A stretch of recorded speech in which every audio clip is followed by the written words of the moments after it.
Во близина на Радио Лидер ово утро има пожар позади депото на Македонски железници. Гледаме од терасата огромен дим, огромен појас е зафатен со него, не знаеме што се случува. Да се надеваме дека нема да изгориме ова утро ние овдека во студиото. Заедно со мене како ководител ова утро е Драган Милосављевиќ. Добро утро, Драган. Добро утро на сите во овој убав полупожарен ден. Во нашиот регион. Драган, Молим. ова утро се договоривме да разговараме за светот на Доналд Трамп.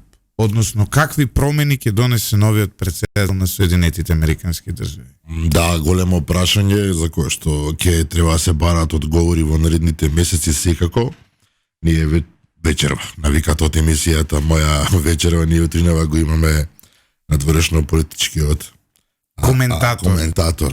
Единствен во Македонија. Најдобар и единствен во Македонија. Затоа што друг нема. Љубомир Гајдов, Чашуле не е тука. Да, Чашуле веќе не е со нас. кој што долги години се занимава со овие теми. Добро утро за тебе. За многу години. Морам за чаламот. Морам да признаам дека на почетокот треба едно објаснување дали треба да го даде Златев или не. Завчера беше во Заспи ако можеш на емисијата кога беше изборната ноќ во САД и после тоа имаше прилично голем број на коментари лево-десно околу твоето гостување и сметам дека треба да се каже искрено и честно. Ти ни во еден момент не рече дека Камала Харис ќе победи, напротив зборуваше за дека ситуацијата и сите анкети покажуваат неверојатна неизвестност. Меѓутоа, поради твоето јавно поддржување на Камала Харис, некако успеа да превртат приказната дека ти всушност си рекол дека Камала ќе победи. Не, види, бевме и предходниот ден бев токму со господинот Гајдов на Канал 5 и таму не реков кој ќе победи. Не се знаеше кој ќе победи до последен момент, до вчера на денот на изборите, дури кампањата на Трамп во одреден момент почна да се спрема и за пораз, велејќи дека се полнат кутии во Пенсилванија. Пенсилванија. Така што, видете се, човек да го обвини затоа што поддржувал нешто или не, во демократско општество е проблем. Ете, изгубила Камала Харис, вчера таа ја честита победата на Доналд Трамп и најави дека ќе има мирна и убава транзиција на власта кон неговата администрација, го прифати поразот, многу демократски, како што им доликува. А тоа за мојот проблем што го имам со примитивците на социјалните мрежи кои не прифаќаат различно мислење, тоа е повеќе нивен проблем, а има и луѓе кои имаат поголем проблем од мене. Пример, министерот за надворешни работи на Велика Британија, Дейвид Лами, вчера бара оставка од него затоа што тој го има наречено Доналд Трамп неонацист. Проблем. Сега, тука има навистина. Сега многу луѓе во Европа ќе имаат проблем. Ова утро додека доаѓавме со господинот Гајдов во автомобилот, токму на Таймс радио ми беше вклучено радиото и на Таймс радио се шегува, вика, Кир Стармер му ја честита победата на Доналд Трамп, кој според неговиот министер за надворешни работи е неонацист. Сега, тоа е... Јас не сум рекол дека Трамп е нацист, но дека не ми се допаѓаат неговите политики и дека нема веројатно и понатаму да ми се допаѓаат неговите политики, тоа е факт. Добро утро за Љубомир Гајдов, кој за разлика од мене тврдеше дека Камала Харис ќе победи. За многу години. Имам 3 амандмани. Ајде. Прво, шефот на кабинетот на Доналд Трамп, генерал Кели. Мили. Не. Да повторам, Кели. Рече дека Трамп е фашист. Самиот Трамп неколку пати рече него му требаат генерали као тие на Хитлер. А генерал Мили, што го спомнавте, тој беше шеф на штабот на американската војска, на генерал штабот, кој рече, тоа го реков и во студио кога сме заедно за вчера, дека му се јавил 3 пати на кинескиот колега да му каже дека да не се секира, нема да има светска војна, затоа што копчето за атомските ракети е кај него, а не е кај Трамп. Кај Трамп е лажното копче. Значи, тој е генерал Мили. Затоа Трамп се буни, вели, јас сакам генерали кој Хитлер да ме слушаат, а не да ме оговараат. Зошто промашивте дека ќе победи Камала Харис? Вие бевте многу убеден во тоа. И јас мислам сите видеа и должите објаснување на македонската јавност како надворешно политички Вториот коментатор. амандман е да не ми се обраќате со господин Гајдов, ние сме трицата колеги овде. Добро.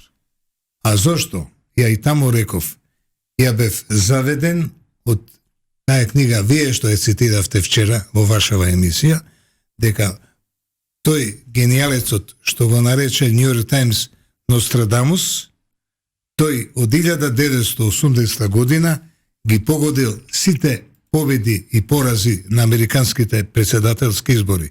Зошто? Има направено учбеник, книга со 13 принципи по кои ги мери евентуалните резултати. Со еден советски математичар. Ален Личман се вика професорот, тој предава во Вашингтон на универзитет и е историчар, но го има направено фреймворкот за кој председател ќе победи, но вчера тој промаши. За исто како Кога заврши емисијава, ќе ви ја пратам таа книга за спомен и ќе ви пратам уште една книга гениална од Крек, кој има наслов Владимир Путин преку Трамп ке владее и со американската мафија.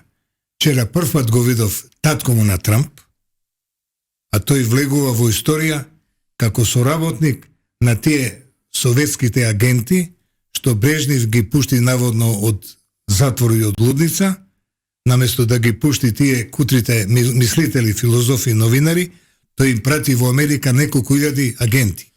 И на Лонг Айленд и смести американците, и тамо со татко му на Трамп, Џон Трамп, тие направија бизнис. А тој е познат во историја на Америка, што земал $6 милиарди од државата да прави ефтини станови и сите пари ги има украдено. Драган, ова мислам дека треба да се пријави во затоа што ние имаме договор нели за соработка со Америка. Ова се сериозни обвинувања од господинот Гајдов. Да. Треба нашите служби овие сознанија да ги пренесат на нивните американски колеги, можеби ќе реагираат. Као говор на омраза. Не како говор на омраза, за да испитаат. Како наоди кои треба да се испитаат. Да. Не е лоша идејата. Ајде да преминеме на нешто интересно од утринава. Wall Street Journal утринава објави дека Трамп го изнесол планот за мир, односно за прекинување на судирите во Украина. Барам да ги преведам сега вака, главните точки на планот се, внимавајте вамо, замрзнување на судирите и создавање на демилитаризирана зона долж линијата на фронтот, мировни сили на територијата, меѓутоа кои нема да вклучуваат американски трупи, ниту пак трупи на меѓународни организации кои имаат спонзорство на САД. Тоа значи како Обединети нации. Значи не би биле трупи на Обединети нации. Чиви би биле? Северна Кореја. Некој овакво. Потоа ветување дека Украина нема да се придружи на НАТО најмалку 20 години, а во замена за ова САД ќе продолжи да му даваат оружје на Киев. И еден член од тимот на Трамп вели, анонимно им е предложено на Полска, Германија, Велика Британија и Француска тие да помогнат во одржувањето на мирот во Украина. Ова е на Wall Street Journal. Гајдов? Имам амандман. Па ти за све имаш амандмани. Да чутам. Не, тама работа. Значи, ние тројцата добро се сеќаваме дека Трамп се фалеше дека за еден ден ќе направи мир. Така? Ја во наша мисија за вчера што реков? Може да има мир за еден ден, кога Трамп и неговиот пријател, како што вели Владимир Путин, ќе се договорат Трамп да ги привати неговите два услова. Кои се тие? Прво, да му се признаат 5 покрајини што ги окупира Крим и другите 4. И второ, во новиот устав во Киев да пишува нема да бараат прием во НАТО. Сега гледам, има он амандман. Да, ова се некои варианти кои што не им се прифатливи на двете страни, ако сме реални. Ниту Русија ќе се откаже од овие територии што ги зазела и што ги прогласи за руски, ниту Украина може да се согласи да се откаже од таа територија после стотици илјади жртви. Мислам дека нема баш логика, освен ако и двете земји не се толку многу упропастени и економски и војно и секако од овој 2,5 годишен судир, па да се најдат во ситуација на неможење повеќе. Мислам дека ова е повеќе испитување на терен како ќе се реагира во Киев и во Москва. Интересно е што денеска има оној Валдај самит во Русија, каде што Путин ќе збори токму нови теми, па веројатно и ќе се изјасни. Нема во текот на емисијава да го фатиме тоа, се разбира, меѓутоа ќе имаме барем некаква представа. Зеленски вчера му честиташе на Трамп, иако морам да признам така со одредена доза на скепса во Може ли да се вратиме на Македонија? Опа, ајде. Значи, односно да ја завртиме работата кон Македонија, па подоцна ќе се вратиме на овие работи. Вчера ми фати око една анализа на The Economist, кој веднаш по победата на Трамп по прогласувањето напиша еден не толку голем текст, насловен "Добре дојдовте во светот на Трамп". Така се нарекува. Сега, еве ќе ви прочитам еден ден кој многу може да влијае на нас. Вели, како и да е, без американската вмешаност, без американскиот себе интерес да ги организира принципите, ќе стане сезона на силеđи. Земите ќе бидат многу по браубијат, односно како би го превел браубијат? Браудије горди. Браубит. Ќе бидат нападнат, ќе ги напаѓаат своите соседи на еден или на друг начин. А помалите земји нема да можат да се обратат кон Америка за олеснување и за помош. Ова многу може да влијае на нас, затоа што ние сме мала земја, обкружена со силеđи, условно кажано. И The Economist анализира дека американската надворешна политика нема веќе да посредува во вакви спорови, дека Доналд Трамп ќе се фокусира за внатре и дека ќе не остави нас сами да си ги решаваме овие проблеми. Гајдов? Не е чудо што го читате Економист, зашто народов не знае дека сте вие магистрант на Кингс Коледж во Лондон, аз чекувам и докторант. Мислам дека овие луѓе тотално абернемаат од глобална политика. Секому што малку разбира од глобална политика знае дека Америка, заради уплавот од Путин овде да не дојде на Балканот со милиардите на кинезите, целиот Западен Балкан плюс Украина плюс Молдавија ќе ги втурне во Европската Унија.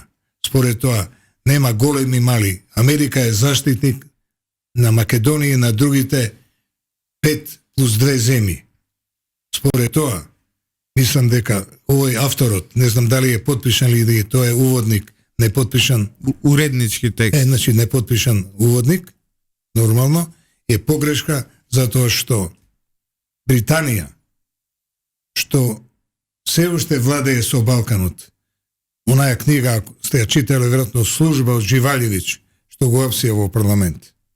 Тој вели, се уште со Балканот владее интелигент сервис, или МИ6. Според со други зборови, ова го пишува некој што нема увид во стварните процеси и односи на Балканот. Не, ова не е за Балканот напишано, ова е напишано општо за малите земји, затоа што Америка сегде има тенденција, нели, да посредува во овие спорови. Може ли две интервенции од моја страна? Ајде, Првата... два мандмани. Добро, мандмани е малку така. Две работи. Прво, веќе го видовме Трамп како функционира. 4 години мандат веќе имаше и сад не се оградија од случувањата во светот во тој негов период. Така што мислам дека ова е приказна за мали деца. Второ, да, веројатно е дека Трамп ќе се фокусира на внатрешна економија и веројатно на борбата со Кина, бидејќи тоа му е обсесија. Меѓутоа, системот е така поставен во САД, Што не може да се очекува дека тие илјадници, десетици илјади луѓе што се фокусирани, не знам, на Јужна Азија, на Средна Азија, на Балкан, на Блиски Исток, туку така ќе речат супер, ај сега дигаме раце и ќе се откажеме од децениски програми само затоа што Трамп дошол на власт. Мислам дека до тоа нема. Може да ги вработат у Тесла да прават. Нема да се случи тоа. Едноставно сад се империја се уште и мислам дека далеку се од можноста да дигнат раце. Дека ќе има можеби поинаков принцип на действување, теоретски да, меѓутоа дури и тоа ми е малку веројатно, затоа што Трамп и минатиот пат воопшто не ги тргаше ни амбасадорите, ако не се лажам. Еве господјата Агилер сега, мислам дека мора да даде оставка, можеби веќе дала оставка, по според законите во САД, кога паѓа претседателот, сите даваат оставка, меѓутоа со огромна веројатност ќе си остане, само по тоа ќе ја потврдат. Ништо нема да се промени, иако можеби на прв поглед со овие експлозивни изјави ќе делува дека нешто многу се менува и тука медиумите имаат огромна вина, а за жал и европскиот естаблишмент кој што отворено беше антитрамповски расположен и сега се плаши можеби повеќе за својата судбина, меѓутоа за своите релации со него и со неговата машинерија. Трамп дефинитивно ќе води америкоцентрична политика и ќе биде посветен на внатре повеќе. Тоа би го правил секој паметен човек, сега ако сме реално, не? Па не, Америка без глобалното влијание е една изолирана земја, е Австралија, неспорно. Меѓутоа имаме еден абсурд. Тој е точно, меѓутоа имаме еден абсурд. Америка троши огромни ресурси на решавање проблеми по светот. Има 800 бази. Колку беа? 800 бази воени по светов. Од друга страна имаш ситуација луѓе што одат сега по Америка и кога треба да види железницата во Америка кој изгледа. Добро, но доколку ги нема тие 800 бази кон светот. Не спориме. Во светот Америка ќе биде земја со економски раст од типот на Аргентина, да речем. Значи не спориме. Знаеш каде што? Меѓутоа, не спориме, Златев. Не го спорам тој дел. Го спорам моментот дека во Америка има милиони и милиони бездомници. Дека има криза објективна во економијата тамо. Дека има огромен... Средната класа беше символот на Америка. И сега Америка полека се двои на супер богати и на супер сиромашни. Нешто што не е прифатливо. Средната класа е цементот на таа држава. Во тој аспект зборувам и затоа и го гласаат него. Веруваат дека тој ќе го врати повторно тој некој американски систем во кој што средната класа ќе биде доминантна. Дали ќе успее сосема друго прашање. Никој во историјата на политиката не успел ништо да врати, успел само да создаде нова вредност. Гајдов? Еве што имам јас да додадам. Трамп не е наивен. Плюс и околу него има умни луѓе. Преска, вие ја спомнавте Кина као бабарога за Америка. Ма Кина не е сама. Кина е со Путин рбетот на БРИКС. А БРИКС е таа бабарога од која Америка не може да спие. Значи нема теорија Америка да се откаже од Европа, зашто Европа е како Санчо Панса за Дон Кихот. Едина шанса, едини сојузник. Меѓутоа, деновиве читам дека Шолц, што му се растори вчера владава, и Макрон се спремаат како да се подготват за борба против Трамп, што навестува големи царини за европската роба, вели, додека Европа не почне да купува повеќе американска роба, им турам царини, исто ко на Кина. Да. Рече по 100, по 200%. Мислам, изјавите се на почетокот страшни, да? Само уште една реченица, ако ми дозволите. Се сеќам, после одбележувањето на победата на западните сили по Прва светска војна, во Елисејска палата седат Макрон и Трамп. И Трамп вели на Макрон: вие ке мора да давате сите по 2% буџет за НАТО. Овој му вели: ние ке правиме своја европска војска. Зашто Макрон, заведен или наведен од идејата на Дегол и на госпоđа Меркел да се направи Европа како сојузна, како што е Америка, сојузни држави на Америка, сојузни држави на Европа. И сега тоа не е чудо да се случи обидот на овие двајцава лидери да направат нешто како брана против американскиот империализам во Европа, зашто видовме со Украина, Америка ги оплячка, ги осиромашти најбогатите земји со парите што ги фрлаа во Украина. Во завчера го критикувавте премиерот Мицкоски затоа што во 3 наврати или во 2 наврати се сретнал со Роберт Гренел. Еднаш официјално Ричард Гренел. Во Ричард Гренел, се извинувам. На рсите исто ми се. Еднаш официјално во Америка? во просториите на владата во Македонија Втор пат. и еднаш во Америка на приватна вечера со него заедно со министерот за надворешни работи Тимчо Муцунски. Љубомир, Љубе, дали мислите дека господинот Мицкоски се коцкаше на Трамп преку ова со Гренел и дека ќе добие многу од ова? Затоа што Гренел сега се во игра, еден од 6 предлози е да биде дури државен секретар. Велат советник за национална безбедност. Ако не е државен секретар, утрешна награда му е советник за национална безбедност, што е исто Но така ќе биде фактор, на да. ниво на секретар висока функција. Тоест, само седи до председателот.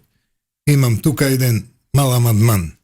Значи, нашиот премиер, заведен од Орбан, чие име го изговараше Трамп као голем европски лидер. Јас сум слушал неколку пати на дури овие- во дебатат. Да.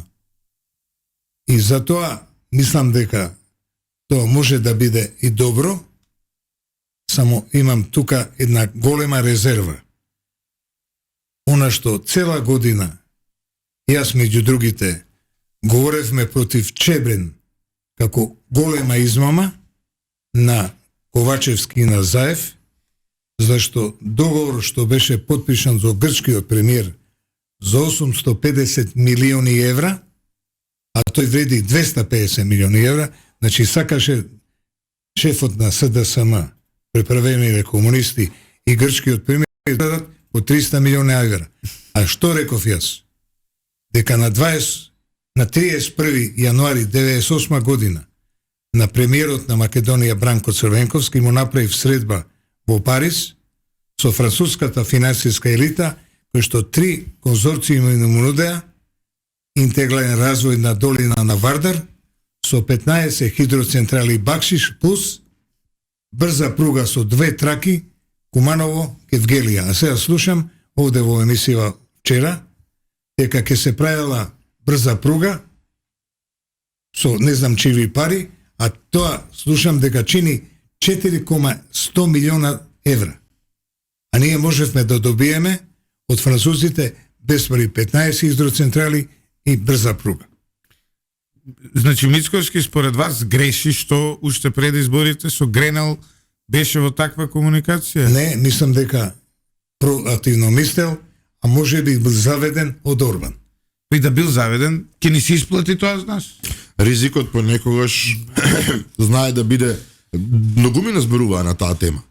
Дали Македонија можеби, односно гарнитурата околу актуелниот премиер премногу натежнува на таа страна, бидејќи Вучич беше јасно про Трамп, Орбан беше јасно про Трамп, овој Словак од Фицо се разбира, меѓутоа главниот дел на Европа беше отворено за Харис, да не се лажеме.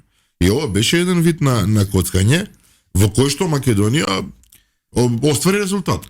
Морам да бидам искрен дека во периодот кога се случуваат тие средби со Гренел, кој доаѓа оние тој милиардерот што му е во Нашиот? Крис Павловски. Не, тој другар му на Крис Павловски, тој што има хедж фонд негов кој доаѓаше у Скопје, тој Трамп зборува на негови настани, делот, мага движењето и така натаму. И јас, кога најавуваа нели промени во банкарски сектор овде, инвестиции едно и друго, и јас си ставав прашалник, викам, добро, што прават овие, не дај Боже ќе победи, викам, а пошто мислев дека ќе победат демократите. Но, пристапот не беше брутал. Верував дека ќе победат демократите поради вредностите што ги застапуваат, викам, немој, ќе не гледаат неозбилно од Америка, ќе речат овие, но сега, отпосле, сепак, знаете, и да не победеше Трамп. На запад Тоа сакам да се го кажам. демократски земји никој Не нема само да ви... тоа, немаше кај нас агресивно. Друго е Орбан. Орбан настапуваше Трамп па или и Вучич, ништо, и да, Вучич. да. Ние одевме сепак на една повнимателна варијанта. Многу внимателно. Дека ни се допаѓа тоа што го зборува Трамп, па во ред. Што? Сега, победил. Победил, да се работи нешто што ви рекол ти. Но сега од оваа перспектива гледам дека на вистина тоа било мудро коцкањето и се исплатило. Гајдов? Сега вака генерал после битка лесно е да кажеш. Бе добро сега. Јас многу повнимателно би постапил во такви ситуации. Имам амандман. Ајде. Вчера во ова студио од председателот Стојковиќ се воскитува од Трамп. Од Трамп се воскитуваат сите. Начело со тој од Бања Лука. А и Стојковиќ и тој од Бања Лука легуваат кај Путин во Кремљ со нога. Може Како би они може? ќе го решат ова со Украина. Може они ќе бидат емисари. Не ги праша никој ништо. Путин ќе се договори со Трамп и ќе решат работата на штета на Украина, територијално, а политички и човечки со тој циркузантот забрам го името. Затоа што од мај месец годинава он не е председател. Он е фалсификат, му истекна мандат и него и на парламентот. На Владимир Зеленски во мај му истече педагогсниот Тоа е мандат. точно, да. Но не е легален. Као што парламентот не е легален. И требаше да има избори. Меѓутоа он вика не може војна е, исто ко мојот пријател во Израел. Натанијаху. Тој прави 2 војни само да не оди во затвор, пошто има 22 кривични пријави за измама. Се познавате со Нетањаху? Кога на 16 април 96 година го поставив каменот за музеот на Холокауст. Стои каменот пред музеот. Да. Дојде од Париз, израелскиот амбасадор во Париз, доктор Овадија Софер. И во еврејска општина пред 100 души ми дава чек и ми вели: мојот поранешен помошник амбасадор во Њујорк, сега што победи Биби Натанијаху, ви го праќа чекот. Напишал кец, напишете нули. Зашто велам? Па вие ви текна први во Европа да правите музеј на Холокауст. Ја го гледам чекот и му велам: ке напишам 9 нули. Напишете 10. Пошто на чекот видов пишува The Government of Israel и знак $, и му го фрлам вака преку маса. Што вика, некете пари? Ве молам амбасадоре. Пари ние сакаме, ама кога даете чеков наши веапаши, ке го стопат за 5 минути. Е што барате? Направите школа за лидери, од цар Самуил до денеска немаме лидер. Вашиот пријател од Њујорк, Девид Рокфелер, нека направи банка. Зошто? Имаме $5 милиарди во перница. И трето, имаме градежна оператива што нема работа. Ете, тоа е моето опознавање со Натанијаху. Се сретнавте по тоа? Не. Ама одбивте милион, милиарда, колку? Милиарди колку сакам да напишам. И што е важно, имав со академикот Денов што го измисли музеот, секој вече разговор со Шимон Перес. Тој беше Добро, и да ги украле, пак ќе се вратиле тие пари у БДП. Требало да ги земете. Они пак ќе купуеле куки, станови, фирми, ќе Нешто. работеле. Ќе се Значи, вртело нешто. требало да ги земете тој огромен девизен Капиталист прилив. класичен. Значи, ова Драгане, он не случајно во Лондон прави Да, магистериум да, да, докторат. да. Он Да научи се вртат како се парите, топат пари, да. Да се врти нешто лево, десно, ама не ќе пак земаме бе, па кемпер. вработување. Воданот, вработување, Требало Он нешто е ќе се Драгане, Значи, банкарски магионичар. значи пак Злате ќе си да се... си бил до сега, тие пари ќе се свртеа 5 пати, Па ќе се да, па сега вратеа. види, ти, тој ќе украде од таму пари, ќе направи куќа, ќе купи Да, е. земја. Таму на таа куќа радници, фирма, градежна, све. Обструја ќе плаќа, обе. Сега пак како што се мајсториве, сите скупџи, пак ќе се вратеа тие пари, дури и преку и затоа што девизен прилив кој е, дури и да се украде, пак завршува во македонската економија. Ова не сум Нема- го знаел до сега. Како? Несвесно се вртам кон Милош, ова не сум го знаел до сега дека девизен прилив, дури и да се украде не е лошо. Ова е нов Значи, систем да... Ама не, тоа влегува во БДП, Да, дефинитивно. Драгане, Чим- ова ќе му биде докторска теза во Лондон. Да, како да се украдат девизни Не, приливи, а биде корисно за државата. Не, немам таква намера, се извинувам. Не, у секој случај јас мислам дека Гајдов ако си имал таква можност, Требало да ги земе. требало да ги земеш парите. Ова многу ме импонира, ама тоа се вика во Србија. Кај вас накнадна памет. Да памет, така. Што би било, кога би Ако било. имаш повторно инаку- таква прилика, те молам Ке ве консултирај викам да ме, ме секундира. Инаку чисто да кажам, и Нетањаху е во големи проблеми. Вчера го отпушти оној Галанд, Па министерот протести. за одбрана, има некои радикални протести, дури зборуваат, не ми се верува апсолутно, меѓутоа се шират нели овие гласини дека можеби ќе има воен удар во Израел, со кој што ќе се обидат Нетањаху да го сменат, меѓутоа ја во тоа не верувам, Нетањаху е многу зафркнат човек, ако смеам така да кажам, за некој да му прави воен удар.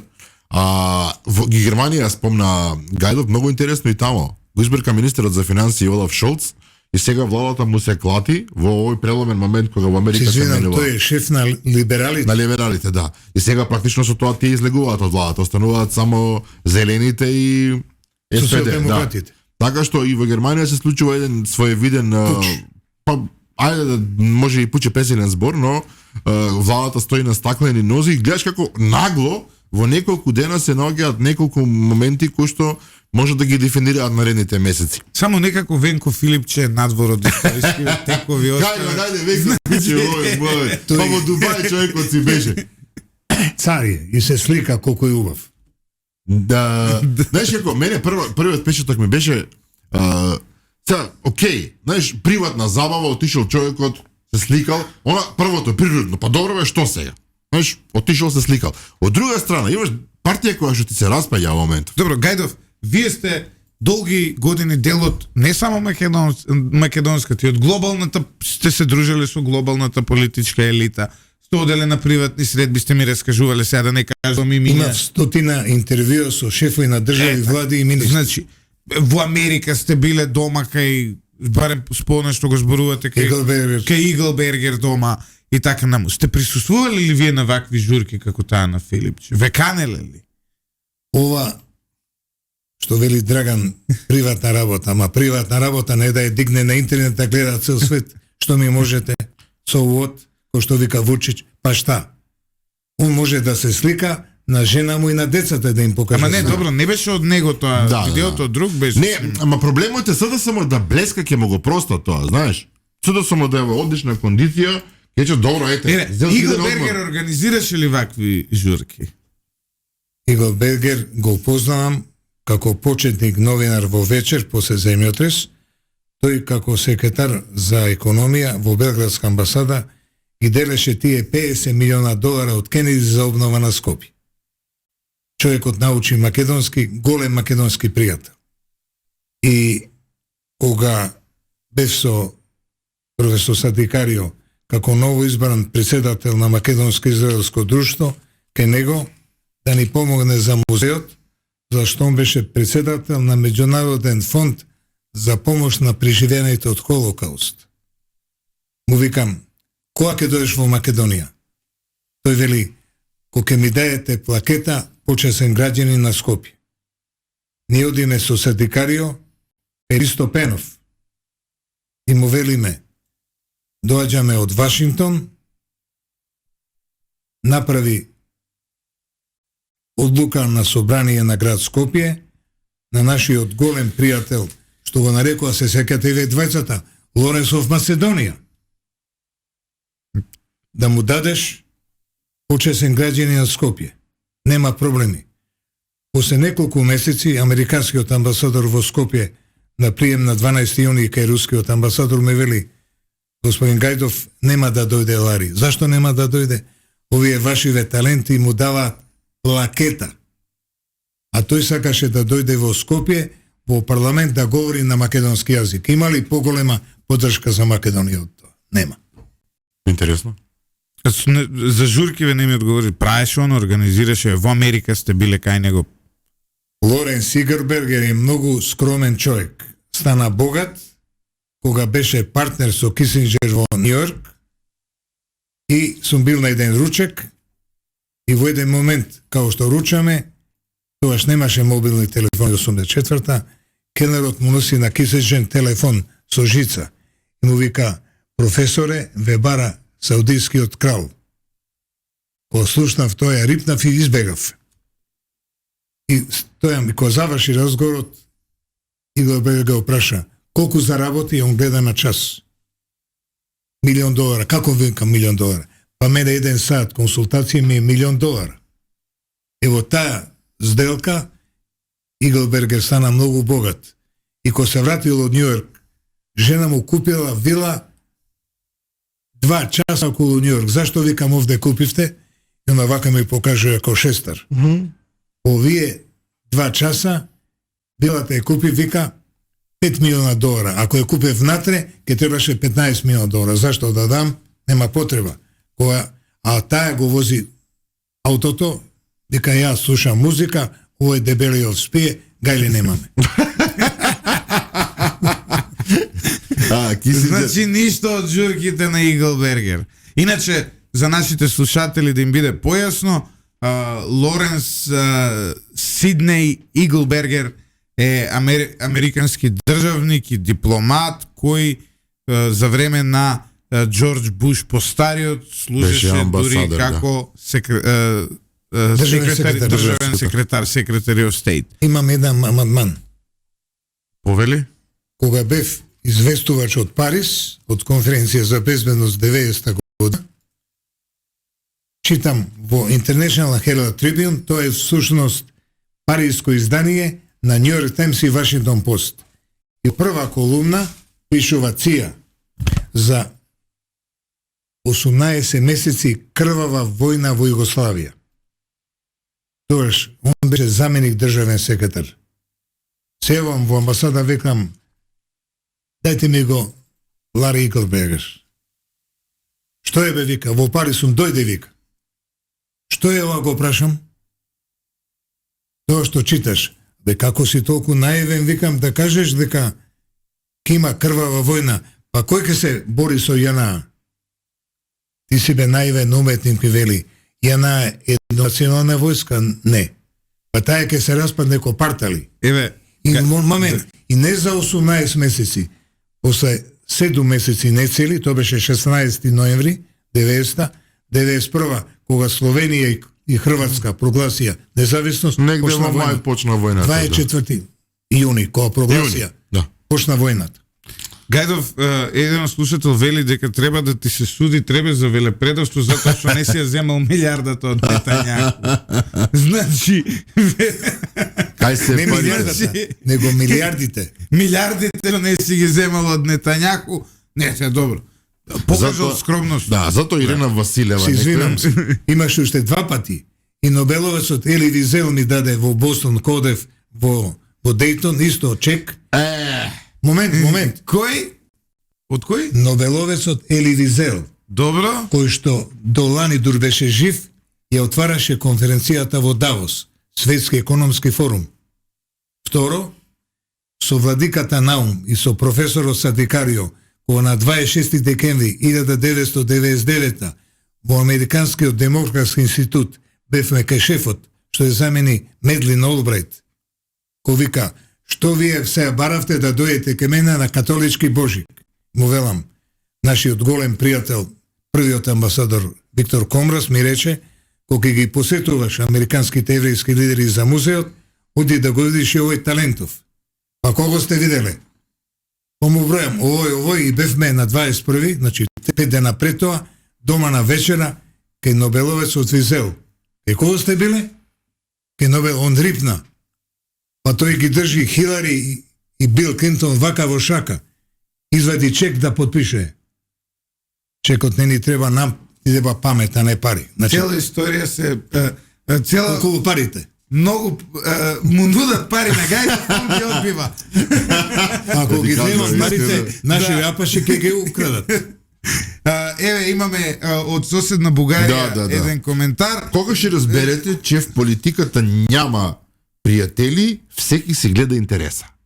Тоа е британска стара лоза. Тоа, Значи, браво за ама- Ирена Василева. Ама Драган, многу вако си ми течен во твојот бугарски, можам да Тоа е признам. тоа е наш дека език, тоа е наш како език. некој на презиме со, јас нели на Ев се презивам Златев, Се нема за па и фекали. Гајдов, ние Срби и може бугари, некако па тоа е едно исто. Али ти на Срби и Ич бугари, вака тоа да е едно изненадиш исто. позитивно, Ама на не, вистина. преправен македонеци, Да, преправен да, да. бугари. Ова е, јас сум ти човек играч. Да. Ќе оди били на пауза за... Одиме на една кратка пауза, се враќаме во вториот дел од нашата емисија, почитувани слушатели, во која ќе расчистиме како се ќе се одвива на безбедносен план, затоа што сепак председателот Трамп имаше 2 обиди за атентат во оваа кампања. Се враќаме назад во оваа шокантна емисија ово утро во која имаме на вистина интересни податоци кои ги споделивме со македонската јавност. Драган, Но? како ти се допаѓа до сега? Па, добро, со Гајдов секогаш е интересно, тој има долго животно искуство и долга кариера во која што му се случувале многу интересни работи. Понекогаш Среќавал дури со се лидери. сомневам дека е школски на Гоце Делчев. Учевме забавиште. Еднаш во негова емисија ме вика, ама слушам сте се дружеле со Иглбергер. Тоаш прв пат го реков во негова емисија. Да, викам, случајно ме донесе Иглбергер на вечера и таа е приказна тамо прв пат ја продадов. Не знам колку луѓе знаат дека и со Џозеф Бајден имаше една средба. Далеку пред да стане председател, тоа е 2000. Не.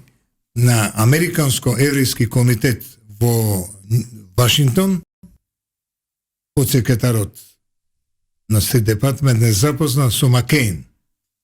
А, со Джон Тој Маккейн. беше кандидат. Овој што умре, да.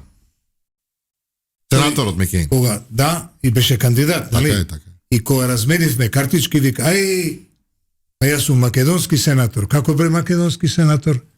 Па јас сум од Темпи, Аризона, тие сте од Скопје, ние сме повратимени градови. Добро, викам амбасадоре. И, викам сенаторе, дали можем ова да го соопштам, како да не? Или пред тоа, Циле ме води кај Карл Левин, шеф на војните комитети на Сенат. И тој, зашто вика така? Зашто правиш музеј на Холокост, он е евреин. И дојдовме кај у кабинет и тој вели, знаете господин Гајдов, јас сум македонски сенатор. Од каде бе Маки? Во Мичиген мене македонци ме избраа. Да, таму има наша заедница горе. Кажете ми, што се случува на Балканот? Појма немам, јас се бавам со суперсили и со КЕПС. Не, вие тамо сте школувани, тамо сте работеле, вие поише знаете. Ја му велам, еве, на нова година, тоа беше 73-та, 22 февруари. На нова година мајка ми е србинка од Осијек, а мојата пријателка е србинка од Љубена, дописник на дело. Си прават муабет, ние србите сме најнесеќен народ во свет, ни дадоа задача гнасна да ја ликвидираме единствената исламска држава на Балканот, Босна. А Хилари Клинтон ја познавате? Кој? Хилари Клинтон. Хилари Клинтон и јас сме седеле 2 години во исти комитет. Кога на 21 декември 99 година Самил Садикарио, професорот, владиката Наум и јас, бевме кај него дома, кај Ели Визел, тој ми вика, што бараш сега од мене? Прв пат барав школа за лидери, барав банка и барав градежна оператива. Сега барам Food, Fashion and Fun. Што значи тоа? Еве кај владиката работев во манастирите школа за лидери и тамо има 4 овие езера, 4 брани, 3 реколти, може да не рани цела Македонија. Ама 1 килограм патлиџан во Струмица, во Охрид се продава 20 килограми. Тоа е фуд.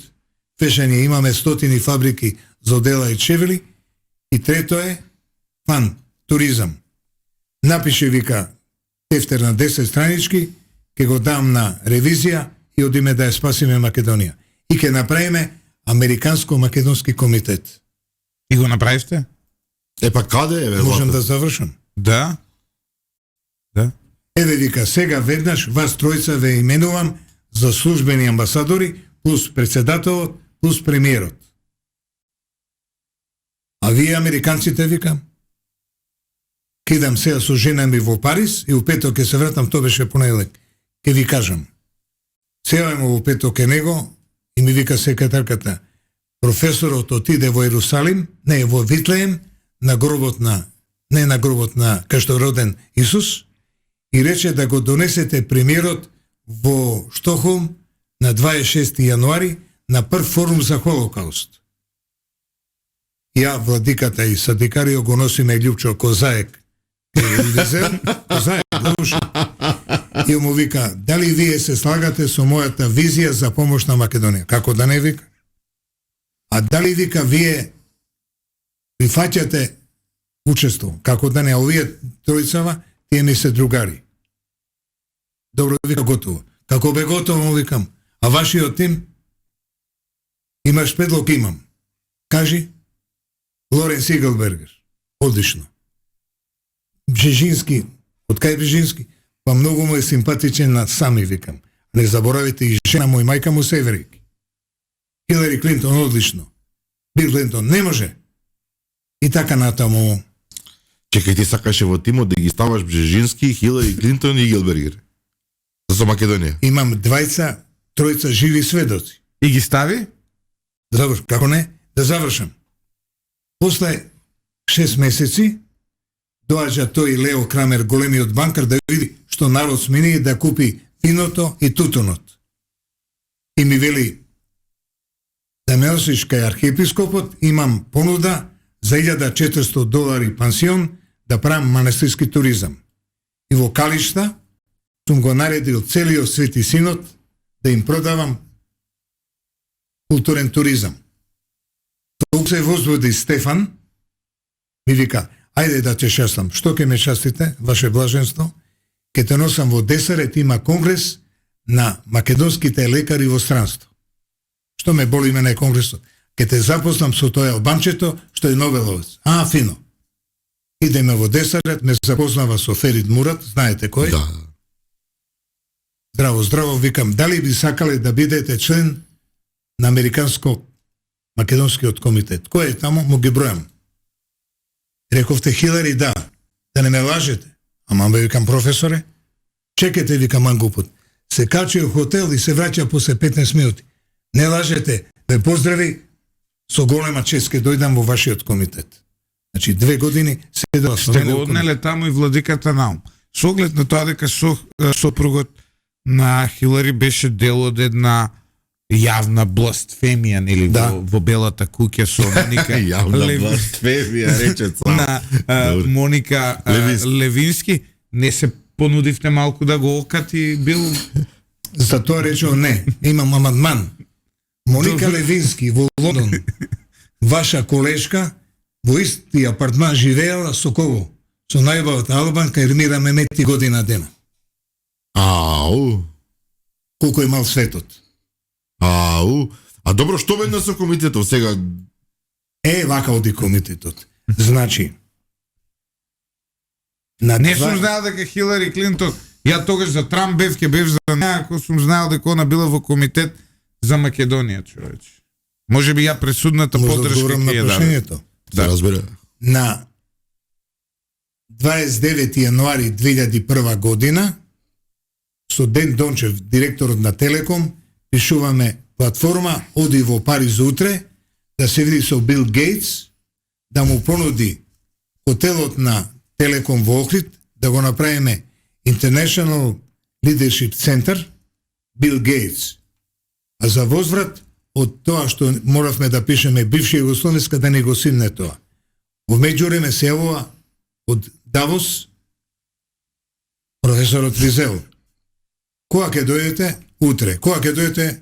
Во 6 ке тргнеме. Со кој авион? Со Learjet. Одлично вика. Дојде ми, а треба да дојде он со Хилари Клинтон во Скопје. И доаѓа ми ненародом, ја гледам перка. Значи нема Learjet, оној што падна кај Мостар авиончето, со перки.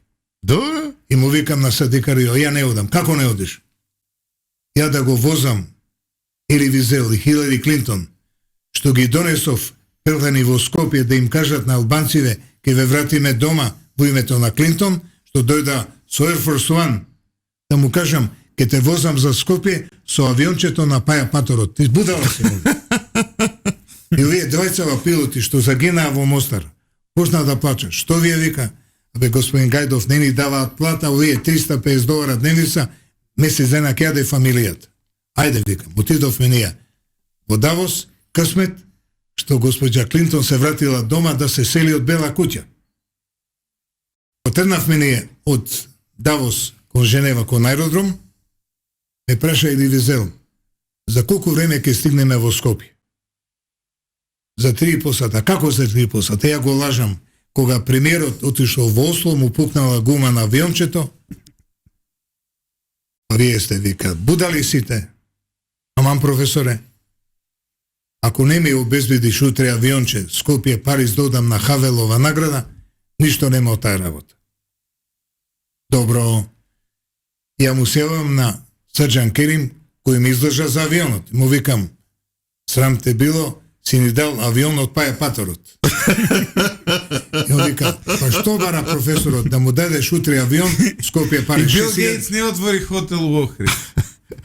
Да завршаме и Да. ти избориш. Може. Ова е историја. И Срđan Керим ќе му дам авионче. Добро, ќе дојам со вас во Скопје. Во 7:30 на аеродром не чека Срđan Керим, ќе добиете авион, му вика. Вечер во 10 на вечера во Holiday Inn, пред премиерот, пред министерката, како се вика, Ганка, мојата комшика од Лагадин, Самоилова Цветанова, така беше? точно, Цветанова Самоиловска. Да. И трето, Сабајлево ректорат, кога му промовиравме книга, што никој не му бараше да му даде македонски пасош, му донесе македонски пасош и му рече, ке добиете авионче.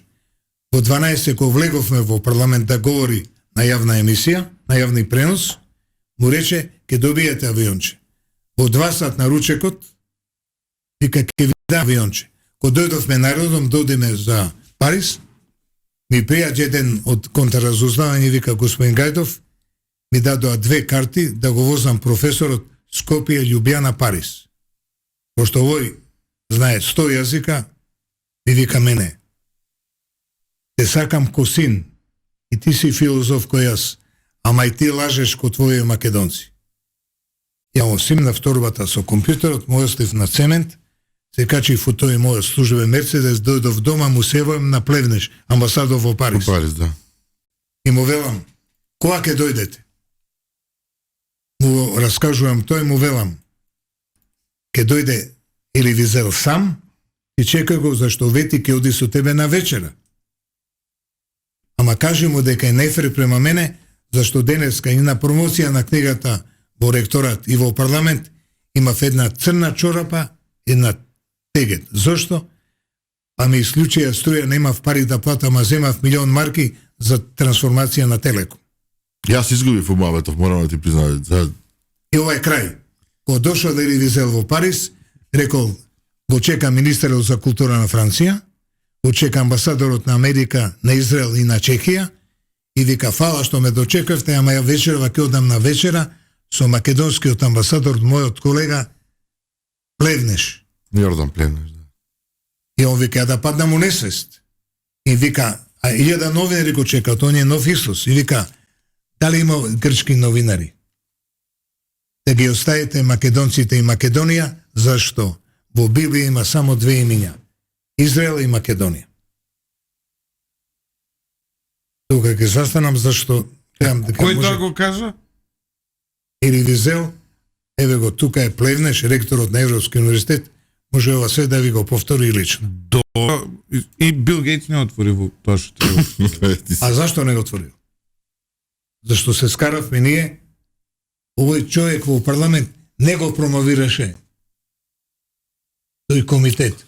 Зашто, пазите, Ери Визел ми се јави рече, можам да дојдам на 30 после Давос. И ја му се јавувам на Борис Трајковски и му велам, дали ќе бидеш во Скопје, ќе бидам. На 17 јануари вика, не ќе одам во Давос, барем извини се. И човекот се налути, се навреди, виде со кого има работа. Драган, да се вратиме на Соединетите американски држави, во оваа кампања практично имаше 2 обиди за убиство на Трамп. 2 атентати. Може да има обид за атентат, се извинувам колегата Гајдов ме поправи дека не е атентат е самиот чин, нели нема обид за атентат, пошто тоа е обид за обид практично, доколку зборот атентат го преведеме од латински. Дали може безбедносен ризик повторно да има кон неговиот живот? Затоа што очигледно е наелектризирана состојбата, некој пробал 2 пати да го убие, тоа ќе му создаде дополнителна треба да се утврди колку тоа беше дел од факт е дека двата обиди за атентат му направија страшен без двајца лудаци, не верувам дека е нешто организирано. Тоа имаше стравишен позитивен импакт за самиот Трамп. Во она како да го наречам маркетиншка смисла. Да.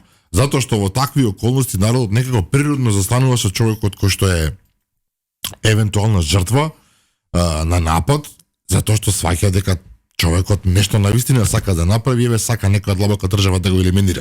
Иако најверојатно беа во прашање некакви ликови кои што функционира соло, сами за себе.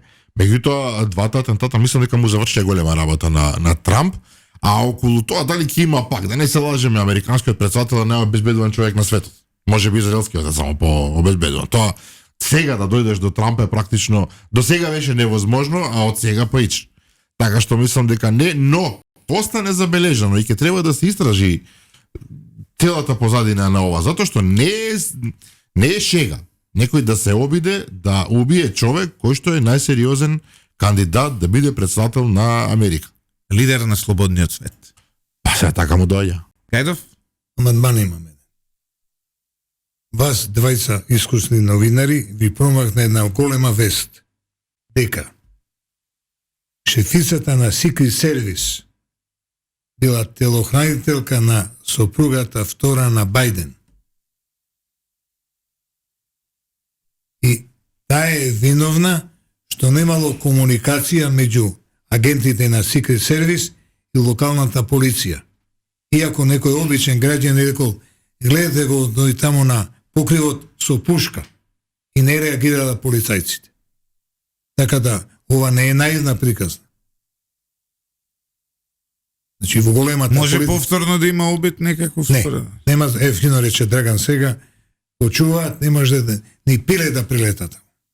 Не може, затоа што, прво, тој знае што значи да преживееш. Сега, тој толку се збуни кога симнуваа доле мафташе Америка Great Again. Тој падна во афект, зашто кога видиш дека те погодиле во значи во прашање 2 сантима да му го разнесат мозокот. А што е важно? Тој бил некој аматер, со снајпер не може да го утепа. Амам работа. Аматер. И добро е за Македонија. Што? Што не го отепа. Затоа што сега мислите дека Трамп ќе ни биде голем пријател и многу ќе ни помогне или се ќе биде исто? Отворен Балкан ќе го спроведе, зашто он го навести. Имавме полемика и на ова. Вчера овде во студио што рече Стојковиќ? Точно е, он го кажа тоа, ама идејата е на бившиот сенатор Рон Пол. Да. Значи Америка е таа што сака целиот Западен Балкан да го втурне во Европска Унија заради уплавот од Путин и од кинезите. Добро, го разгледувам кабинетот на Трамп, потенцијалните кабинети. За сега единствено сигурно дека двајца ќе бидат таму. Не знам во која улога. Еден од тие двајца е Драган Роберт Кенеди Джуниор. Да. RFK. Човекот што беше кандидат за председател, потоа се повлече во корис на Трамп.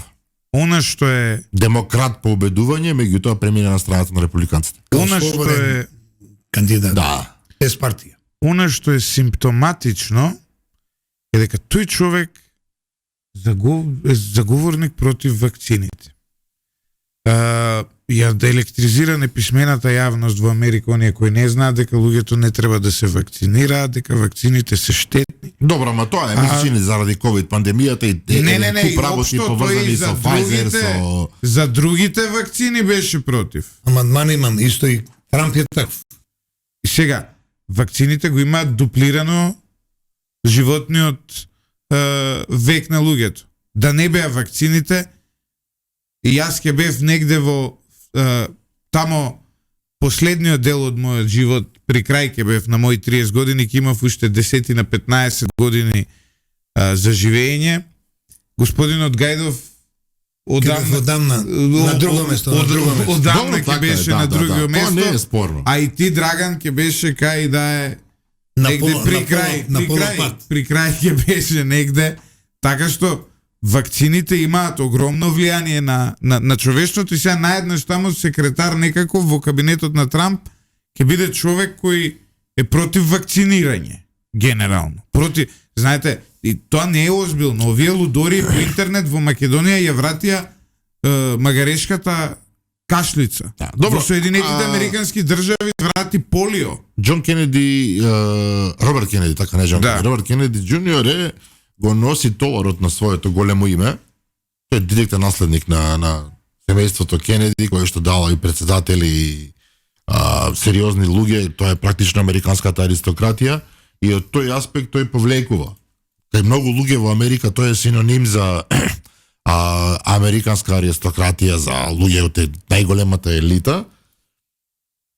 И тоа што тој му се приклони на Трамп, ми се чини му даде уште поголем стимул.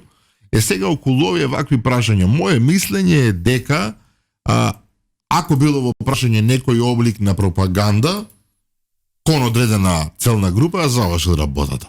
Ако е навистина негово мислење, ако навистина он ги форсира тие идеи, предпоставувам дека во даден момент ќе го запрат сето, тоа ќе го замолат да престане да го кажува за тоа што ќе стане контрапродуктивно за председател. Мислам, ова ми е најлогично, нити можам да знам, се разбере како ќе се одвиваат работите, меѓутоа најлогично ми е дека нема да остават премногу да излегува со вакви информации, доколку стане навистина човек од естаблишментот, зборувам сега за 7-те ветување на Трамп, депортација на мигрантите без документи, промена во економијата, даноци и царини, намалување на климатските прописи, ова е исто така опасно. Еколозите за тоа го колнат, го плукаат. Не да го колнат и да го плукаат. Ние како граѓани на еден од најзагадените градови во светот, ние треба да се бориме тие климатски прописи овде да бидат што е можно повеќе интегрирани, заострени, а не обратно, знаете. И сега, кога ќе ви каже некој во 21. век дека не треба да има контрола на загадувањето, дека не треба да има контрола на пестициди, дека не треба да има контрола на нарушувањето на биодиверзитетот, извинете, но мене тоа ми звучи примитивно. Тоа што некој седнал и огромни пиар агенции платени со милиарди од оние големи корпорации кои сакаат да ја загадуваат планетата за да профитираат, па некој таму за огромни пари креира теории на заговор по кој после будалите во Америка и во Македонија веруваат. Тоа е суштината. Сега, ова се контроверзни политики за мене. Он се откажа од Парискиот договор за контрола на климата. Тоа што е подпишал, тој се откажа од тоа. Пардон, Киото договор. Трамп е представник на оној дел од елитата во САД која што вели вака: ако откажувањето од сите овие климатски протоколи може да донесе повеќе работни места и повеќе профит, тогаш се исплати. Значи ќе исплати да убиваме планетата. Сурово звучи, да, меѓутоа знаеш како ти вели? И Кина го прави истото. Отприлика. Не, работата е како Кина да ја натерате да влезе. Па не можеш да натераш, Кина не можеш. Со што ќе ја натераш? Па сега види, кога па еве ти санкции има на секој чекор Америка кон Кина и ништо од тоа. Значи не зборуваме тука ни за трговски војни, ни за санкции. Климатските промени, заштитата на планетата, заштитата на океаните, на водите, треба да биде една стратегија на целиот свет, за рационално донесена и прифатена од сите. Консенсус. Добро, ова е точно, меѓутоа ова исто ти е како ќе кажеш мирот во светот треба да биде на сит. Па да, треба, ама не е така. Ова е суштинско загрозување на опстанокот на човечкиот вид. Така е. Значи, ние не разговараме овде дали Косово ќе попушти на Србија или Србија на Косово, дали у Руанда ќе владеат тути или како се вика тие другите или Тути и хути. да, дали во ќе го контролираат хутите Суетскиот канал, дали во Палестина и Израел ќе има two-state solution или не. Ние не разговараме за такво прашање. Ние не разговараме за тоа дали бугарите ќе влезат во уставот на Согласувам и Македонија. потоа ќе ти извадат најнови истражувања. Платени Добро, еве, така е. од- Што ќе ти речат, природата се регенерира за 15 години сама, не замарај све е ред. Добро. И сега- И зашо мамут не се роди повторно ако Ова се е survival. легализира? Ако за 15 години. Ова е survival. Да се преживее. Ова е отприлика најбитно тоа е прашање тоа, во светот. Најбитно прашање. Се согласувам Доколку целосно. ги гледате и оние седници во Давос, доколку ги гледате и сите алармирања од страна на Обединетите нации, ова е клучната тема. И очигледно е, никој не може да ми каже, господинот Гајдов видел некои други времења, вака топличко кога било во ноември во Скопје. И во Се Саудитска сеќавате ли Арабија вие? врне снег и има поплави. Во да. Саудитска Арабија. Еве Шпанија. Во Шпанија поплави потоп, на секој потоп. чекор. Да, страшно нешто.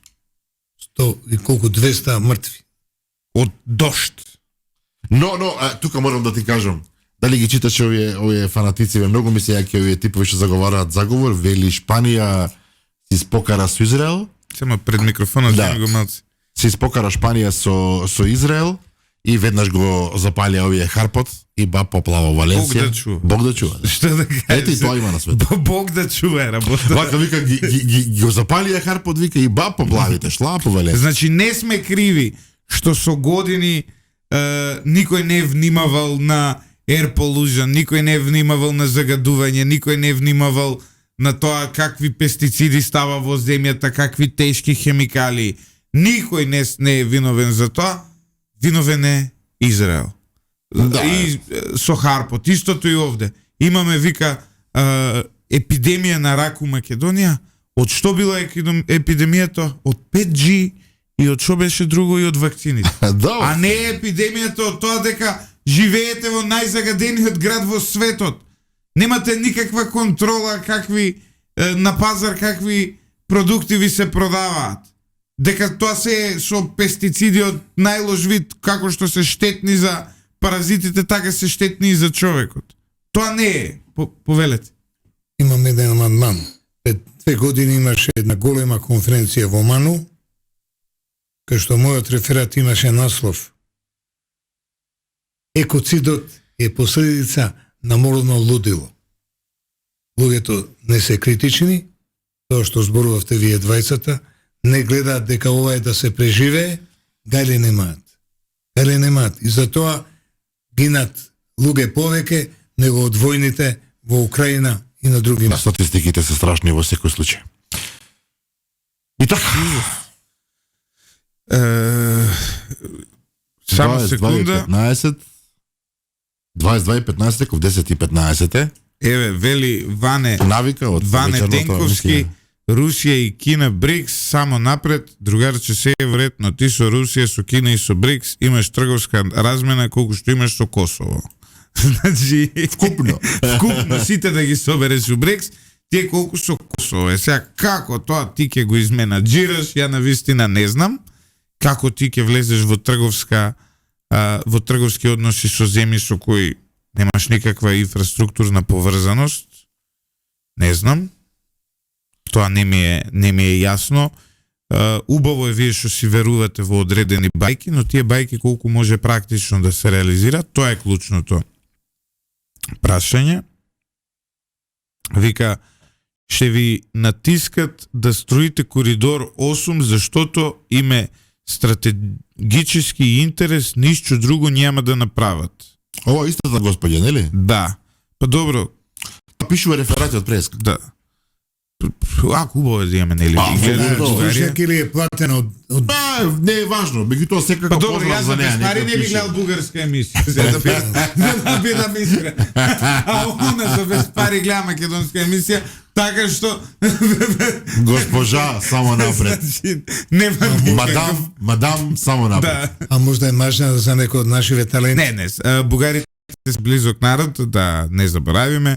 Еве доказ, мене ме прашуваат за тоа што имав еден бугарски подкаст бев и кажав дека ме праша да ја разбирам бугарски, викам македонец ако не разбира бугарски и српски има проблем со интелигенцијата. Па сега тука ми го наметнуваат тоа. Дали навистина сум го мислел? Да, навистина го мислам, дека ако не знаете овие два јазици кои се буквално Блиски. дијалекти на македонскиот јазик.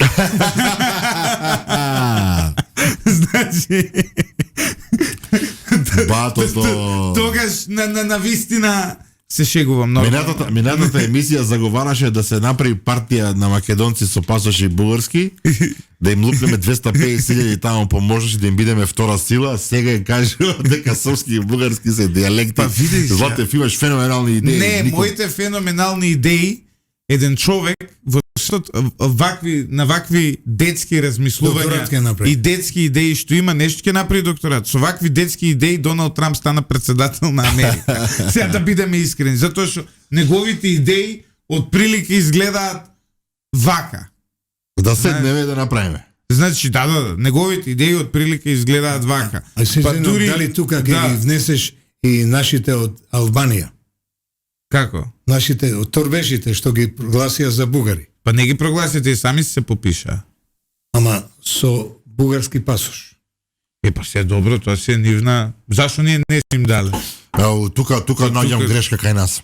Да, Мораше со тие луѓе ние многу да зашто се сме работи. ги заборавиле толку Да, долго време апсолутно. и зашто се уште се заборавени? Така Треба е, да така видиме. е. Амандман имам. Тој што му е правеше на татко ми куќата во Лагадин, мајстор садик од Леуново, тој му рече: професоре, до година на попис ќе се пишеме шиптари. Како бе? Не вемало мој Се термин. извинувам, Да. ја го цитирам човекот, Да, не да, го говорам ја тоа. Да. Зашто вика татко ми? Зашто нашиве македонци не сметаат за луѓе. И најголемото село у Македонија е Леуново, се напиша албанци. 8.000 тогаш, 74, сега ако знае колку се. Добро, сега нема толку жители во Леуново. Ако возам од Скопје за Охрид, сите албански села пусти се. Ниедно светло не гори, осем по улица и мејаните. Да. Добро, сега али од прилика на до Доналд Трамп вака изгледаат политики. Веко мојава ќе правиме партија во Бугарија. Ова се дијалекти на македонскиот јазик, од прилика таква му е Во реторика. Бугарија, дали знаете дека има најмалку 2 милиона македонци? Па добро, тие се идентификуваат себе си како бугари, така што има луѓе со потекло од Македонија. Но тие не се сметаат себе си за македонци. Немам коментар. Ако се сметаат себе си за македонци, тогаш Па не им се добре дозволуваат, дојдени. не им дозволуваат да се... На 2 милиони не можеш да не им дозволиш. Можеш да не им дозволиш на 200, на 2000, на 2 милиона, ако не им дозволиш. Добро, но тие се сметаат себе си за географски македонци во склоп на Бугарија, тоа е нивната филозофија. Значи имаш географски македонци, етнички македонци, политички македонци. Па се. Али Ахмети е политички македонец. Затоа што води политика во Македонија. Како ги вртиш темиве, тоа е фрапантно. Ми забележуваат дека претерано брзо ми работела главата. Тоа може да ми Не создаде е опасно проблем. тоа. Не е опасно, да. Да не ви работи. Опасно е кога ќе полудиш поради тоа што многу брзо ти работи. Размисли Почитувани слушатели, ексклузивна анализа направивме ово утро на Доналд Трамп. Ексклузивни информации за Бенџамин Нетањаху, чекот кон Скопје, за Игл Бергер, за Хилари Клинтон. Дознавте работи кои не може да ги слушнете на друго место. Слушнете на друго. Ја од Кавадарци сум, ке ми простите. Останете со 90. Се надевам бевте задоволни 20 гости. Па јас мислам дека го оправдав. Може да направиме уште една анализа понатака. Мислам дека го оправдав. Пред нова година. Да. Сгреши Нива господинот ние. Гајдов дека ќе победи Камала Харис. Јас не сгрешивме и двајцата што ја поддржавме, затоа што во демократијата луѓето треба да се определуваат согласно со вредностите, а не согласно тоа кој ќе победи. Ако се определувате врз база на тоа кој ќе победи во животот, тогаш вие сте еден од оние кои би се определил за Хитлер, да речеме.